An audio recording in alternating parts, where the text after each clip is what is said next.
Assalamualaikum warahmatullahi wabarakatuh. Nama saya Mubaris Ahmad. Saya dari kelas EH103C. Dan hari ini saya akan mempersembahkan, akan menceritakan tentang salah satu tokoh Islam, sains dan teknologi, iaitu Al-Ghazali. Al-Ghazali dilahirkan di Tus dekat Mashhad di Iran Timur dan mendapat pendidikan di sana, kemudian di Jordan dan akhirnya di Nishapur, di mana gurunya adalah Al-Juwaini yang mendapat gelaran Imam Al-Haramain, yang bermaksud yang Imam dua kota suci Mekah dan Madinah. Setelah kematiannya yang terakhir pada tahun 1085, Al-Ghazali diundang untuk pergi ke istana Nizam Al-Muluk, wazir yang kuat dari para Sultan Seljuk. Wazir begitu terkesan dengan keilmuan Al-Ghazali sehingga pada tahun 1091 dia melantiknya sebagai ketua profesor di College Nizamiyah di Baghdad. Semasa memberi kuliah kepada lebih daripada 300 pelajar, Al-Ghazali juga menguasai dan mengkritik falsafah Neoplatonis Al-Farabi dan Avicenna Ibn Sina. Dia melalui krisis spiritual yang membuatnya secara fizikal tidak mampu untuk mengajar selama beberapa waktu. Pada bulan November 1095, dia meninggalkan kerjanya dan meninggalkan Baghdad dengan alasan untuk pergi haji ke Mekah. Mengatur keluarganya, dia membuang kekayaannya dan mengadopsi kehidupan seorang sufi yang miskin atau mistik. Setelah beberapa waktu di Damsyik dan Yerusalem, dengan lawatan ke Mekah pada bulan November 1096, Al-Ghazali menetap di Tus, di mana murid-murid sufi bergabung dengannya dalam kehidupan komunal yang hampir monastik. Pada tahun 1106, dia dipujuk untuk kembali mengajar di College Nizamiyah di Nishapur. Pertimbangan dalam keputusan ini adalah membawa pembaharu kehidupan Islam. Diharapkan pada awal setiap abad dan teman-temannya berpendapat bahawa dia adalah pembaharuan untuk abad yang bermula pada bulan September 1106. Dia terus mengajar di Nishapur sekurang-kurang hingga 1110 ketika dia kembali ke Tus, di mana dia meninggal pada tahun berikutnya.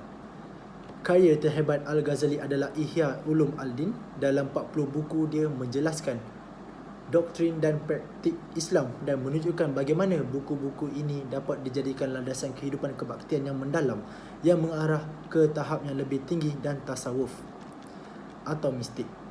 Hubungan pengalaman mistik dengan bentuk kognisi lain dibincangkan dalam Mishkat Al-Anwar, The Niche of Lights. Pengabaian karya Al-Ghazali dan pengangkatan hidup mistik dan monastik dipertahankan dalam karya autobiografi Al-Muqaddimah Al-Dalal.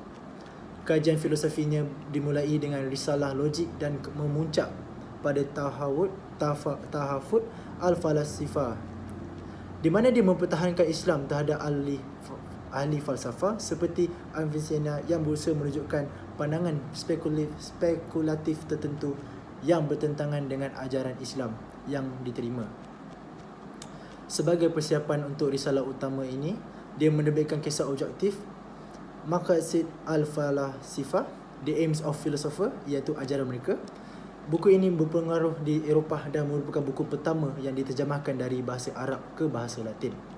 Sebahagian besar aktivitinya adalah dalam bidang perundangan dan teologi. Menjelang akhir hayatnya, dia menyelesaikan pekerjaan mengenai prinsip-prinsip hukum umum Al-Mustafa, bahagian pilihan atau kumpulan asas. Ringkasan doktrin teologi standardnya diterjemahkan ke dalam bahasa Sepanyol. Al-Ihtijaj fil Al-Iqtiqad, The Just Mean in Belief, mungkin ditulis sebelum dia menjadi seorang mistik, tetapi tidak ada apa-apa dalam tulisan yang sahih yang menunjukkan bahawa dia menolak doktrin ini. Walaupun dia berpendapat bahawa teologi penyampaian kebenaran agama yang rasional dan sistematik lebih rendah daripada pengalaman mistik, dari sudut pandang yang sama, dia menulis karya polemik terhadap mazhab militan asasin Nizari Ilyah, dan dia juga menulis kritikan terhadap agama Kristian dan juga buku penguat bagi raja-raja Nasihat Al-Muluk. Pengajaran yang saya dapat daripada mempelajari tokoh tersebut adalah kita jangan sesekali berputus asa untuk mendapatkan ilmu, tidak kira ilmu dari segi apa-apa pun. Dan saya harap para pelajar dan para masyarakat dapat mempelajari tokoh ini dan menggunakan inspirasi dan mengaplikasikan semua pengaruh dan perbuatan-perbuatan beliau dalam kehidupan seharian kita. Sekian, Assalamualaikum warahmatullahi wabarakatuh.